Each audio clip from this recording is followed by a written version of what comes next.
누가복음 15장 함께 보시겠습니다.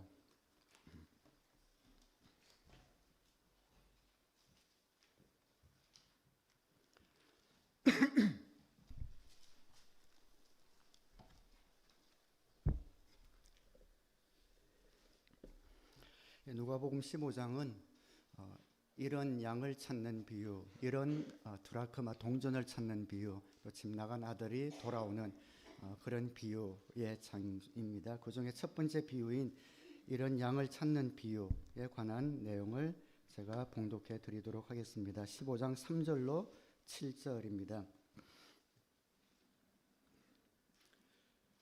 그래서 예수께서는 그들에게 이 비유를 말씀하셨다. 너희 가운데서 어떤 사람이 양 100마리를 가지고 있는데 그 가운데서 한 마리를 잃으면 99마리를 들에 두고 그 잃은 양을 찾을 때까지 찾아다니지 않겠느냐. 찾으면 기뻐하며 자기 어깨에 메고 집으로 돌아와서 벗과 이웃 사람을 불러 모으고 나와 함께 기뻐해 주십시오. 잃었던 내 양을 찾았습니다 하고 말할 것이다. 내가 너희에게 말한다. 이와 같이 하늘에서는 회개할 필요가 없는 의인 99보다 회개하는 죄인 한 사람을 두고 더 기뻐할 것이다. 아멘. 우리 학교에 와서 계속 예배 환경을 잘 만들어 주시는 손길들이 있습니다. 오늘 마이크 보니까 마이크 성능도 너무 좋게 조정을 잘 해놓은 것 같아요. 그래서 계속해서 하나씩 잘 구비되어 나가는 상황 환경을 위해서 숨은 그런 손길들에게 감사드리고, 오늘 칼럼에 썼듯이 장소나 환경보다 하나님 앞에 드려지는 우리의 마음이 중요하다라는 것을 생각하셔서 예배마다 우리의 마음을 주님 앞에 집중하고 올려드리는 그런 시간 되기를 바랍니다. 기쁨은 나누면 2배가 되고 슬픔은 나누면 반이 된다, 이런 격언들 들어보셨지요? 실제적으로 슬픔을 어떻게 나누고 기쁨을 어떻게 나눌 수 있겠습니까? 손에 들려있는 빵처럼 뚝 떼서 줄 수 있으면 좋겠지만 그렇지를 않습니다. 먼저 슬픔을 나누는 경우를 생각해 봅시다. 슬픔 당한 사람에게 찾아갑니다. 좀 큰 슬픔을 당한 사람에게 찾아갔을 때는 굳이 말이 필요가 없지요. 손을 꼭 잡아주고 그냥 공감해 주면 됩니다. 같이 울어주면 됩니다. 슬픔을 당한 사람 편에서도 그런 위로에 굳이 어떤 말을 덧붙일 필요가 없습니다. 내 슬픔이 어느 정도인가 설명할 필요도 없지요. 위로한 사람 손을 꼭 붙들고 같이 울면 마음에 이런 시원함이 느껴지고 신기하게 그 슬픔이 반으로 줄어듭니다. 반대로 기쁨을 나누는 경우를 한번 생각해 봅시다. 누가 기쁜 일을 당했어요. 축하해 주러 갔습니다. 그런데 가서 무슨 말로 축하를 드려야 할까요? 할 말이 없습니다. 이러면 안 되겠죠. 기쁨을 당한 사람에게는, 맞이한 사람에게는 가는 방식이 달라야 합니다. 기쁜 사람에게 축하해 주러 가서 아무 말이 없다면은 기쁨을 축하해 주는 것이 아니겠죠. 축하합니다. 얼마나 기쁘시겠어요 하면은 그 기쁨을 맞이한 사람도 그 말을 듣고 자신의 기쁜 일을 막 술술술술 기쁘게 이야기하면서 기쁨을 더 배로 만들 겁니다. 그래서 무엇인가를 덧붙여야 할 때 그 기쁨의 단계가 보면은 공식은 아니지만 제가 볼 때는 3단계 정도로 이렇게 나눌 수 있을 것 같습니다. 우리가 기쁜 일을 맞이할 때 첫 번째 단계는 본인 스스로 속으로 기뻐하는 단계겠지요. 기쁘긴 한데 콧노래도 나오고 하루 종일 흥얼거리긴 한데 혼자서 기뻐하는 그런 단계의 기쁨이 있습니다. 이 단계에서는 축하해 주는데 별다른 행동도 필요 없습니다. 본인이 혼자 속으로 즐거워하는 그런 단계니까 혼자 기뻐하는 그런 단계가 있습니다. 두 번째 단계는 그것을 참을 수 없어서 밖으로 표현이 되는 그런 단계겠지요. 이 경우에 해당하는 우리나라 속담이 입이 귀에 걸린다, 그런 속담이 있죠. 너무 좋아가지고 누가 보아도 기쁜 일이 있나 보다, 입이 귀에 걸리는 표현하는 그러한 2단계의 기쁨이 있습니다. 누가 보아도 그 기분을 알아차릴 수 있는 그런 기쁨의 단계지요. 그때는 찾아가서 축한다라는 말 한마디 건네면 되겠습니다. 그리고 마지막 3단계, 가장 기쁨의 최고의 단계는 그 기쁨을 혼자서는 감당하지 못하는 그런 단계가 있습니다. 그런 단계는 어떻게 하냐면은 친구들을 불러 모아 밥을 먹거나 잔치를 벌이죠. 우리 한국의 시골에서 서울대학교 합격하면 플랜카드도 걸고 동네 사람들 다 불러 모아서 잔치를 벌이는 것과 같은 그런 최고의 기쁨의 단계라고 볼 수 있습니다. 그 잔치에 참여한 사람들은 말하지 않아도 얼마나 큰 기쁨인지, 이 집에 얼마나 큰 경사가 있는지 자연스럽게 느끼게 됩니다. 오늘 본문에 나오는 이 집이 그런 집이에요. 기쁨을 나누는데 혼자 기뻐하는 정도를 넘어서서 입이 귀에 걸린 그것을 넘어서서 참을 수 없어서 동네 사람들을 다 불러 모아놓고 잔치를 벌입니다. 얼마나 좋은 일이 있었길래 이런 잔치를 베풀까요? 15장 6절에 집으로 돌아와서 벗과 이웃 사람을 불러 모으고 나와 함께 기뻐해 주십시오. 최상의 단계인 기쁨을, 이웃과 친구들을 불러 모아 잔치를 벌이고 있습니다. 그 원인은 무엇일까요? 나와 함께 기뻐해 주십시오. 잃었던 내 양을 찾았습니다. 그 기쁜 이유가 잃었던 양 한 마리를 찾았다고 이야기하고 있습니다. 양치는 목자가 있는데 수중에 양이 100마리 있습니다. 그런데 어느 날 200마리 중에 한 마리가 없어졌습니다. 사라져 버렸습니다. 그래서 그 목자는 99마리 양을 들여두고 그 한 마리를 찾으러 갑니다. 본문에 기록되어 있지는 않지만 많은 고생을 하면서 겨우겨우 그 양을 찾아냈을 것입니다. 멀리 떨어진 골짜기에서 길을 잃고 기진맥진하여 쓰러진 양을 발견하고 너무 기뻐서 그 양을 어깨에 메고 집으로 돌아와 벗과 이웃들을 불러 모으고 잔치를 벌였다라는 그런 비유입니다. 좀 이 비유에 상식적으로 이해가 되지 않는 부분이 하나 있습니다. 이런 양은 원래 자기 양이었습니다. 다른 데서 툭 떨어져서 새롭게 생긴 그런 양이 아니라 이런 양을 되찾은 것은 실상은 자기 재산에 플러스가 되는 건 아니죠. 이렇다가 다시 본전한 겁니다. 없어질 뻔한 재산을 그냥 유지하는 그런 차원에 불과합니다. 그런데 주인이 그 양을 찾은 것을 왜 그렇게 기뻐할까요? 기뻐하고 즐거워하되 1단계도 아니고 2단계도 아니고 가장 높은 단계인 잔치를 벌여서까지 그 기쁨을 나타내는 이유는 무엇일까요?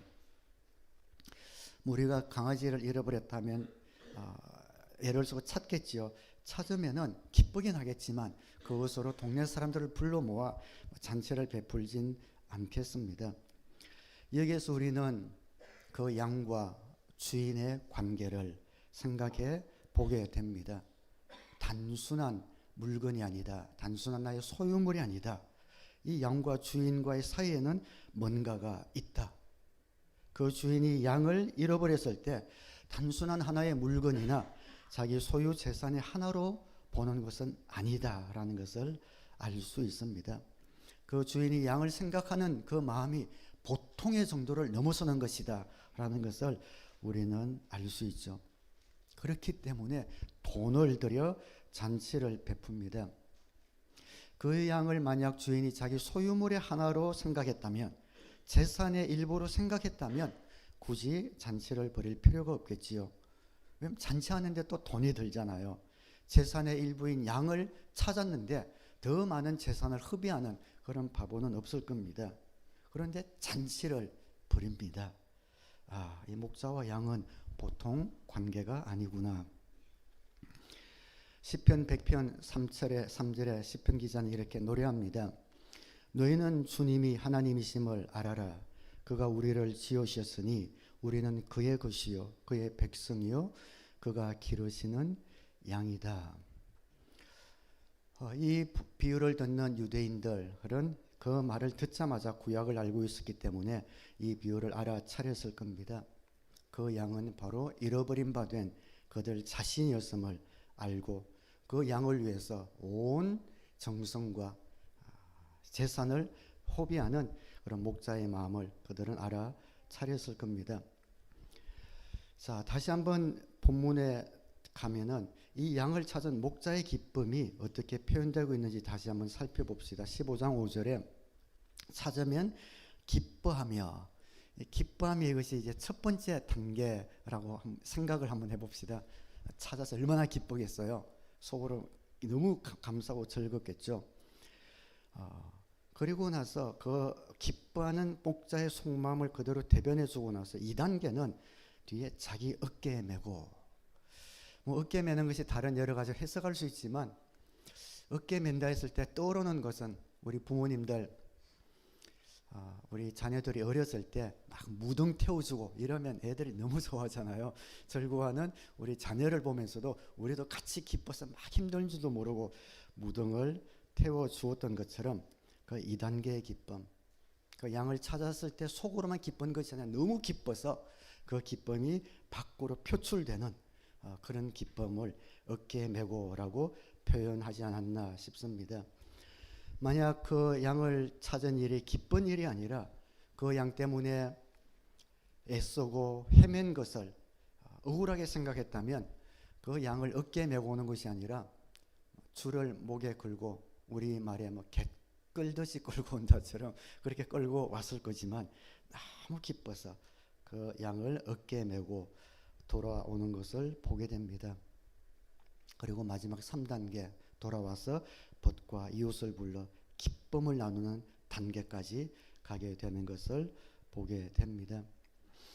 우리는 이런 양 하면은 보통 이 비유 많이 들으셨겠지만 이런 양을 찾으러 전도, 영혼 구원 잘 알고 있습니다.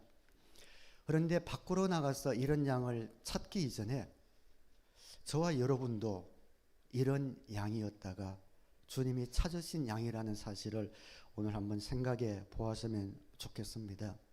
우리도 하나님 없이 하나님을 모르고 이런 양 되었는데 목자 되신 예수님께서 골짜기를 헤매고 찾아오셔서 가장 값진 희생을 치르시고 우리를 구하시고 찾으셔서 어깨에 메고 돌아오셔서 우리가 천국 백성 하나님의 자녀가 되었습니다. 스바냐 3장 17절은 우리를 향한 하나님의 마음을 이렇게 표현합니다. 주 너의 하나님이 너와 함께 계신다. 구원을 베푸실 전능하신 하나님이시다. 너를 보고서 기뻐하고 반기시고 너를 사랑으로 새롭게 해주시고 너를 보고서 노래하며 기뻐하실 것이다. 우리를 찾고 너무 기뻐서 천국에서 기쁨의 잔치를 벌이실 것이다. 이것이 우리의 주인 되시는 목자 되시는 우리 아버지의 마음이며 기쁨입니다. 이것이 단지 우리 하나님 아버지만의 기쁨일까요? 하나님께서 우리를 향해서 하시는 모든 일들은 우리 행복을 위해서 하시는 일이지요. 하나님의 기쁨이지만 그 하나님이 우리를 찾으셨기에 우리에게도 큰 기쁨이 있습니다. 어떤 기쁨입니까? 죽음이 기다리고 있는 골짜기에서 빠져나온 기쁨입니다. 생명을 건진 기쁨입니다. 양이 목자의 손을 벗어나는 것은 곧 죽음을 의미합니다. 늑대나 이리의 손에 들어가 죽는 것은 시간 문제겠죠. 철없는 양 한 마리가 물에서 빠져나오는 순간, 목자가 한눈을 파는 순간 그 양은 늑대의 밥이 되고 맙니다. 다윗이 목동으로 양들을 치면서 그의 경험을 이렇게 이야기한 것이 나옵니다. 사무엘상 17장에 그러나 다윗은 굽히지 않고 사울에게 말하였다. 임금님의 종인 저는 아버지의 양떼를 지켜왔습니다.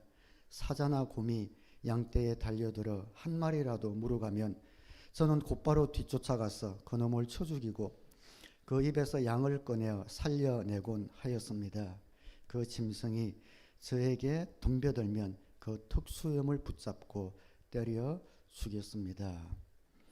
이렇게 양의 목숨은 위태로운 것인데 오늘 본문의 양은 선한 목자를 만났습니다.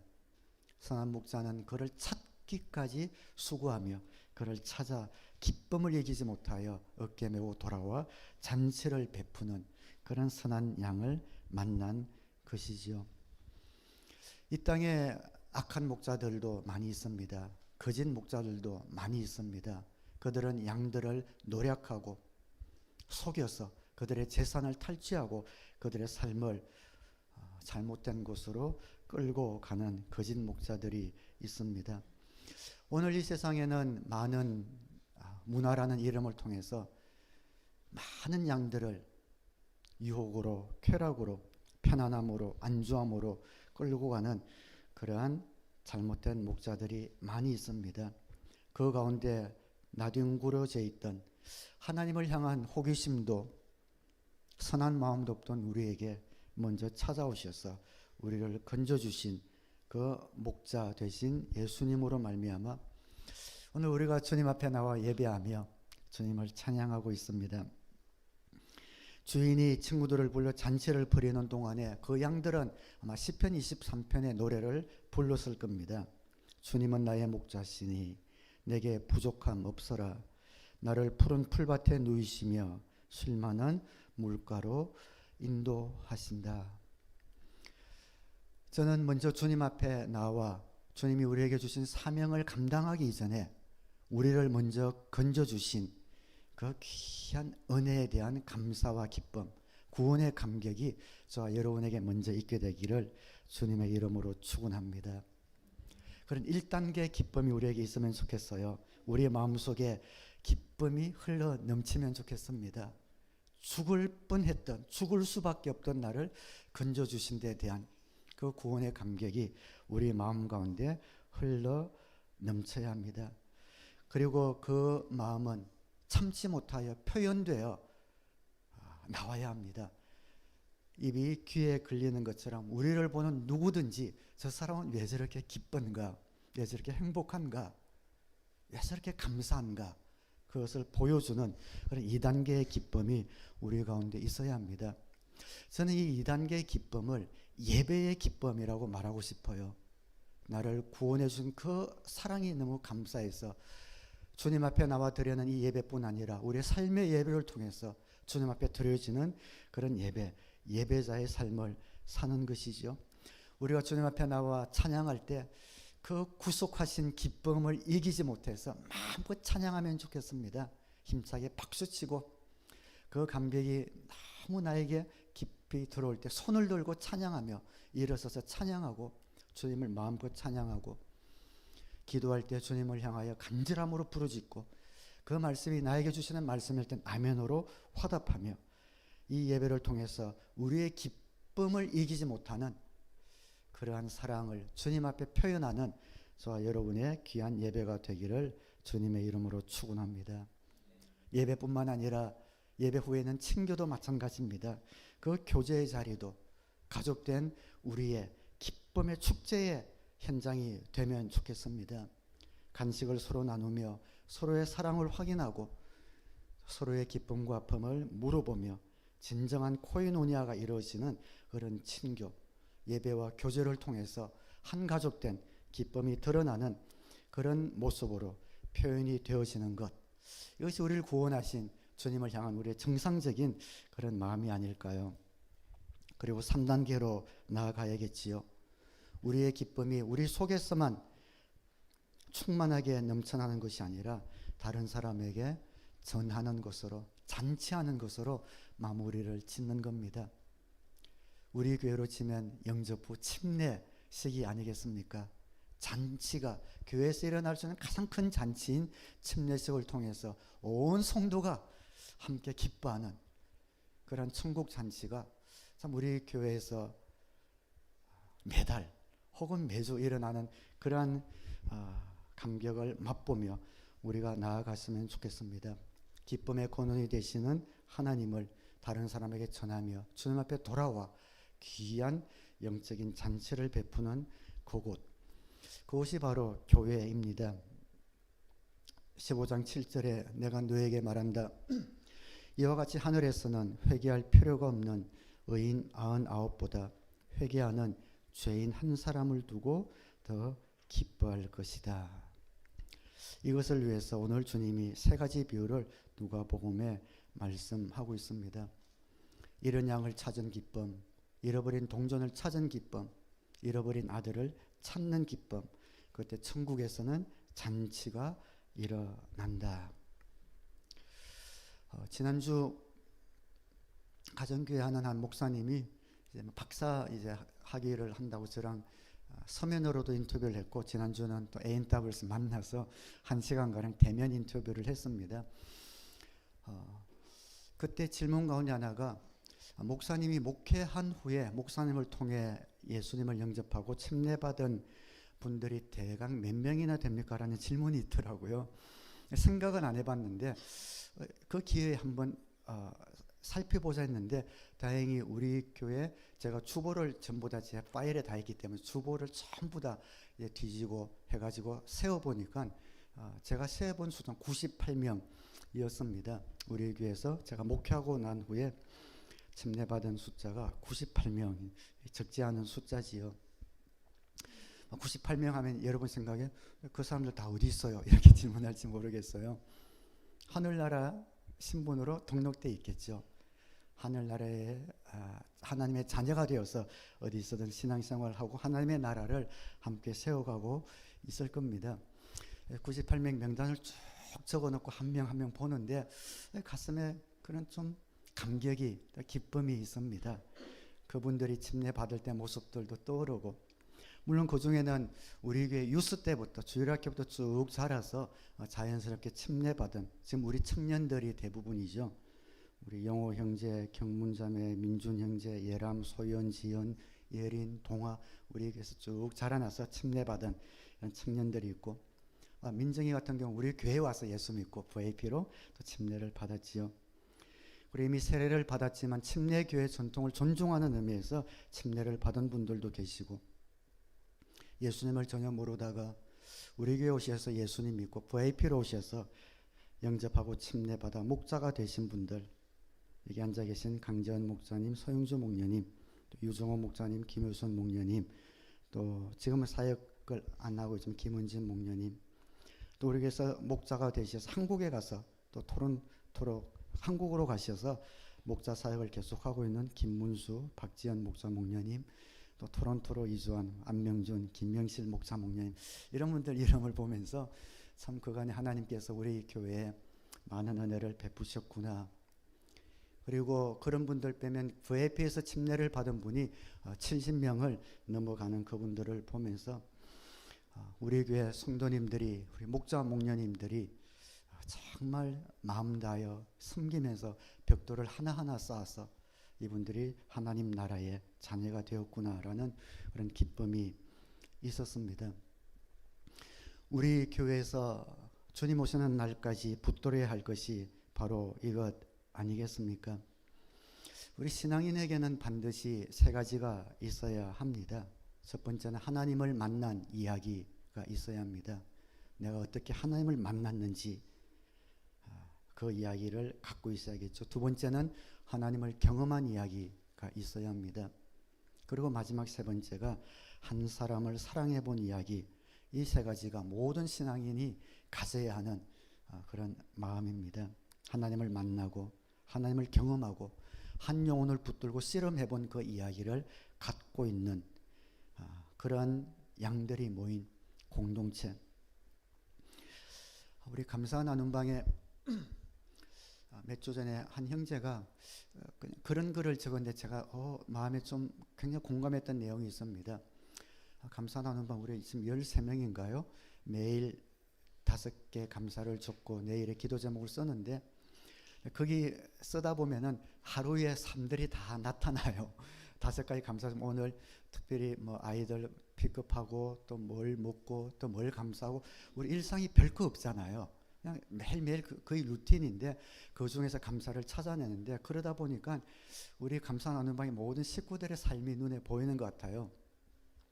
그 형제가 쓴 게 뭐냐면은 감사하는 음방에서 쓰고 보다 보니까 이렇게 사람들이 사는 것이 다 크게 특별한 것 없는 것 같다. 다 거기서 그냥 다 비슷한 것 같다. 일상이 다 비슷한 것 같다. 그게 자기에게 감사가 된다는 거예요. 자기만 좀 외롭고 특별한 뭐 이런 삶인 줄 알았는데 자기만 재미없고 일상이 매일 반복되는 그런 삶인 줄 알았는데 그게 뭐냐 전부 다 삶들이 공간이나 내용만 다를 뿐 전부 다 사는 게 대동소이한 것을 보고 이것이 사는 것이구나 라는 것을 느끼고 감사 제목을 쓴 것이 있는데 정말 그렇잖아요. 여기 앉아 계신 여러분 저 매일매일 살아가는 것 별것이 있습니까? 우리 아이들 학교 보내고 픽업하고 밥 먹고 또 뭐 장 보고 또 그죠 뭐 직장 생활하고 또 스트레스 받고 그리고 금요일에 목장 모여서 나누고 뭐 별것 없습니다. 그런데 우리 가운데 예수님이 찾아오신 거죠. 예수님이 있는 삶과 없는 삶의 차이입니다. 그냥 예수님 모르는 사람이나 예수님을 믿은 사람이나 살아가는 모습은 일반 별 차이가 없습니다. 그런데 예수님 모르고 사는 사람들은 무엇을 위해 사는지 어디를 향해 가는지 모르고 그냥 일반적인 자연의 삶을 살다가 언젠가는 흔적도 없이 사라질 것입니다. 그러나 똑같은 일반적인 삶을 일상의 삶을 살지만 영혼을 잇대어 사는 우리는 사는 목표가 있고 비전이 있고 소원이 있고 방향이 있고 이 짧은 인생 끝나면 영원한 본향으로 갈 소망이 있기 때문에 그 삶의 모습이 같을 수가 없는 것이지요. 여러분 이 짧은 인생 살면서 같은 일상 살면서 뭐 별다른 거 있습니까? 그런데 그 가운데 정말 우리를 구분짓는 것이 하나 있지 않습니까? 영원히 남을 것을 위해 사는 삶. 우리가 죽고 나면 남는 것은 영원한 나라, 천국밖에 없습니다. 그 천국을 위해 사는 삶. 똑같은 일상이지만 그 하루의 삶 가운데 그 천국의 삶을 함께 공유하도록 잔치를 벌이도록 힘 닿는 대로 기도하고 섬기는 삶. 주님 닮은 만큼 천국에서 상이 크기 때문에 인내하고 용서하고 용납하는 삶. 주님의 제자로 자라나는 삶. 그렇게 자라나는 것이 우리의 삶의 축복이라고 생각합니다. 교회는 우리가 기뻐하는 일을 하는 곳이 아니라 하나님께서 기뻐하는 일을 하는 곳입니다. 교회와 우리 목장에 꼭 필요한 것 하나 있다면 오늘 이 비유에 나오는 것처럼 찾고 기뻐하고 잔치하는 겁니다. 그 일을 위해서 하나님께서 우리를 먼저 건져주셨고 우리를 보내주셨습니다. 찾고 기뻐하고 잔치하는 것. 우리 한번 마지막으로 한번 따라해 봅시다. 찾고 기뻐하고 잔치하라. 한 사람에게 영원한 생명을 주는 일. 사실 그 일 외에는 교회가 할 일이 별로 없습니다. 이 일을 잘하는 교회, 이 일을 잘하는 목장이 좋은 교회요, 좋은 목장입니다. 주님으로 말미암아 이름받았다가 하나님 나라의 아들, 딸이 된 먼저 되신 저와 여러분들, 여러분 목장의 VIP, 또 초청할 귀한 잃어버린 양들을 바라보시면서 그 일을 위해서 날마다 기쁨으로 귀한 수고를 감당하는 복된 하루하루 되시기를 우리 주님의 이름으로 축원합니다.